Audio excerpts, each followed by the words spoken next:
1571 ലെപ്പാന്റെ യുദ്ധത്തിൽ പരിശുദ്ധ അമ്മയുടെ മാധ്യസ്ഥം വഴി ക്രിസ്ത്യൻ സൈന്യം നേടിയെടുത്ത വിജയത്തെ തുടർന്ന് പിയൂസ് അഞ്ചാമൻ മാർപ്പാപ്പ ആഗോള കത്തോലിക്ക സഭയിൽ ഒക്ടോബർ 7-ാം തീയതി ജപമാല രാജ്ഞിയുടെ തിരുനാൾ ദിവസമായി കൊണ്ടാടാൻ ആഹ്വാനം ചെയ്തു. ജപമാല ചൊല്ലി പ്രാർത്ഥിച്ചതിന്റെ ഫലമായിട്ടാണ് ഓട്ടോമാൻ തുർക്കികൾക്കെതിരെ ഈ വിജയം നേടിയെടുത്തതെന്ന് വിശ്വസിച്ചുകൊണ്ടാണ് മാർപ്പാപ്പ ഈ തിരുനാൾ പ്രഖ്യാപിച്ചത്. ഇതേ തുടർന്ന് 1844 ലിയോ 13-ാം മാർപ്പാപ്പ തന്റെ ചാക്രിക ലേഖനത്തിലൂടെ ഒക്ടോബർ മാസം ജപമാല മാസമായി പ്രഖ്യാപിച്ചു. ഈ മാസം പരിശുദ്ധ അമ്മയുടെ വണക്കത്തിനായി ധാരാളം ജപമാല ചൊല്ലുകയും അതുവഴി കുടുംബത്തിലും ജീവിതത്തിലും ദേശത്തിലും സമാധാനം കൊണ്ടുവരാൻ സാധിക്കുമെന്നും സഭ ആഹ്വാനം ചെയ്തു. 1917 ഫാത്തിമയിൽ 3 കുട്ടികൾക്ക് പരിശുദ്ധ അമ്മ പ്രത്യക്ഷപ്പെട്ട് സ്വയം വെളിപ്പെടുത്തിയത് ഞാൻ ജപമാല രാജ്ഞിയാണ് എന്നാണ്.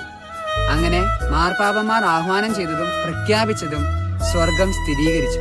ഒക്ടോബർ മാസം നമുക്കും ധാരാളം ജപമാലകൾ ചൊല്ലി പരിശുദ്ധ അമ്മയുടെ സാന്നിധ്യം നമ്മുടെ ജീവിതത്തിലും അനുഭവിക്കാം.